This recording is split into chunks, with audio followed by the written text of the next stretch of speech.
South and leader of his party, if you'd like to have a few parting remarks.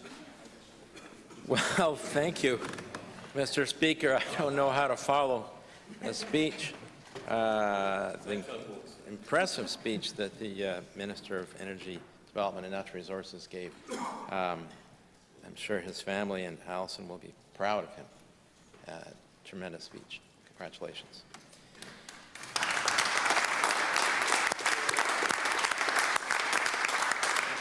There's lots of thank yous, Mr. Speaker, and I want to start with you to thank you for the tremendous job you've done at managing the proceedings in this chamber so well, so effectively, calmly, and with fairness to all.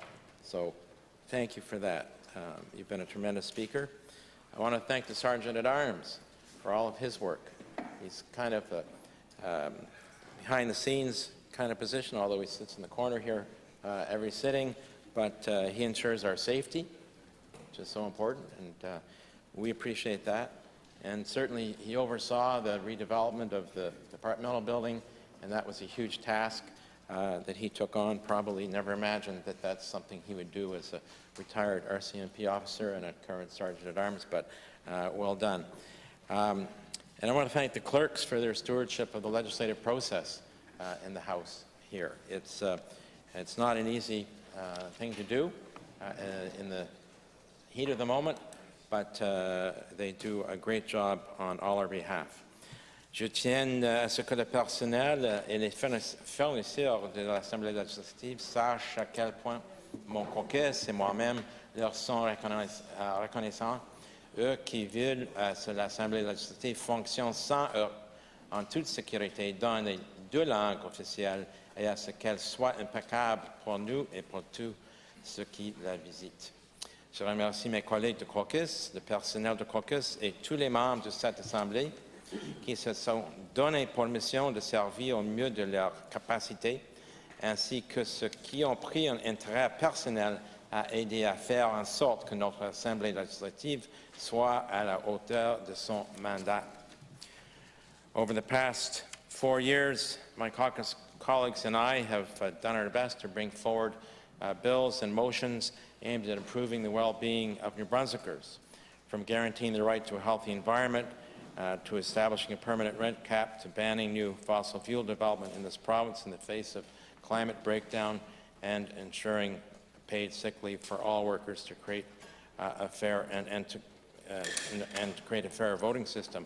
All these were heartfelt efforts, Mr. Speaker, and reflected the kinds of interests we believe our constituents and New Brunswickers have close to their hearts. It's been an honor to serve the people of Fredericton-South over the past 10 years. The riding will be dissolved into Fredericton-Lincoln and Fredericton-South-Silverwood before we sit in this House again. So I want to thank all of my constituents, all of my current constituents, for placing their trust in me, for trusting me with their votes, and also thank all those who can't vote but have had faith in me, including the youth of the riding and the newcomers who are not yet citizens and not quite able to vote, but certainly are very engaged in our community and interested in how decisions get made and how things could be improved. I want to say a few words about the imperative that this legislature becomes effective at fulfilling its full mandate. You know, Mr. Speaker, the legislature is certainly more than just a symbol of our democratic ideals.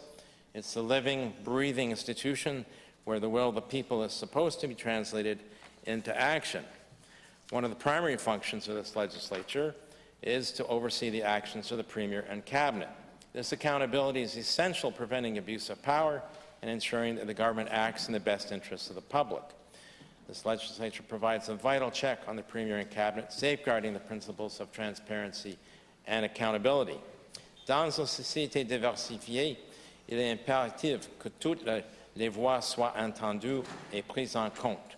Les députés sont élus pour représenter les points de vue et les préoccupations de leurs électeurs.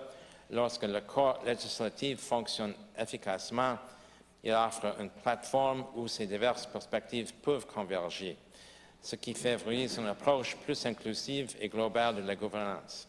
Cette inclusion renforce le tissu social en veillant à ce qu'aucun groupe ne se sente marginalisé ou sans voix.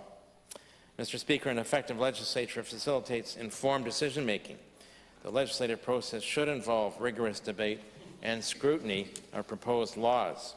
Committees should be able to play a crucial role here, examining the details of legislation, consulting experts, and gathering evidence. If such thorough examination was encouraged by MLAs on committees, it would ensure that laws are well-crafted and effective in addressing the issues they are designed to solve, avoiding hasty or ill-considered legislation that could have adverse consequences for society. Furthermore, an effective legislature promotes political stability. It provides a structured environment for resolving conflicts and differences through dialogue and negotiation. This institutionalized conflict resolution mechanism helps prevent the escalation of disputes and should foster a culture of consensus building, Mr. Speaker. Political stability, in turn, creates a conducive environment for social progress, for economic progress in our society, benefiting it as a whole. Finally, an effective legislature enhances public trust in the democratic process, which, Mr. Speaker, has never been more important than it is today. When people see their elected representatives actively engaging in meaningful debate, making informed decisions, and holding the government accountable, it reinforces their faith in our democracy. This trust is essential for the legitimacy of the political system, Mr. Speaker, which is under attack from some quarters. This trust is essential for the legitimacy of the political system, as I said. It encourages civic engagement and participation as people truly believe that their voices matter and that they can influence the direction of their province through democratic means. Sadly, this is becoming less and less the case.